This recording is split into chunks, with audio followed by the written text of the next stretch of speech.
reportage de CNN sur l'esclavage en Libye. Oui, c'est dramatique. Oui. Mais je veux dire, c'est pas qu'en Libye, à mon avis. Oui. Mais Monsieur Bourdet, on le sait depuis longtemps. Un jour, je vous présenterai un pêcheur au gros de mon département, au thon, un pêcheur de thon, qui vous dit ça fait 10 ans qu'on ramasse des cadavres en Méditerranée, ça fait 10 ans qu'on connaît les filières, notamment en Libye, etc. Tout le monde est au courant de ce qui se passe. Vous voyez que les bateaux pneumatiques que vous voyez circuler en Méditerranée avec des migrants, il faut bien les construire, ils sortent bien de quelque part, ils ont des moteurs, ces choses-là sont vendues par des réseaux.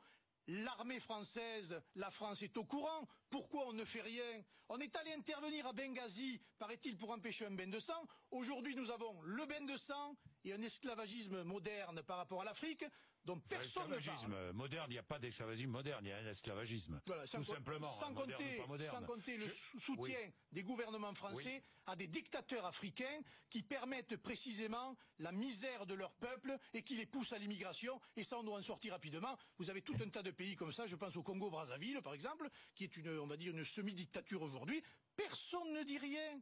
Tout le monde s'en fout, ça continue comme avant, et je ne suis pas persuadé que les réseaux de la France-Afrique ne soient pas encore présents aujourd'hui dans le monde politique. La France va accueillir les premiers réfugiés évacués de Libye par le HCR au Niger.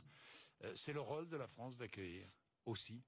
Mais quand il y a des situations dramatiques, c'est pas facile de dire on ne va pas accueillir. C'est pas facile de dire on vous remet à l'eau. Oui, mais Monsieur Bourdin, dans l'Afrique qui démographiquement explose, qui implose par les guerres civiles, par la misère économique, etc.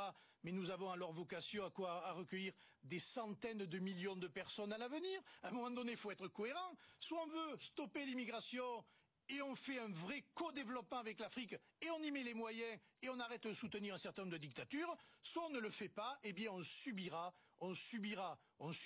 et nous serons... Il est 8h55, RMC et BFM TV.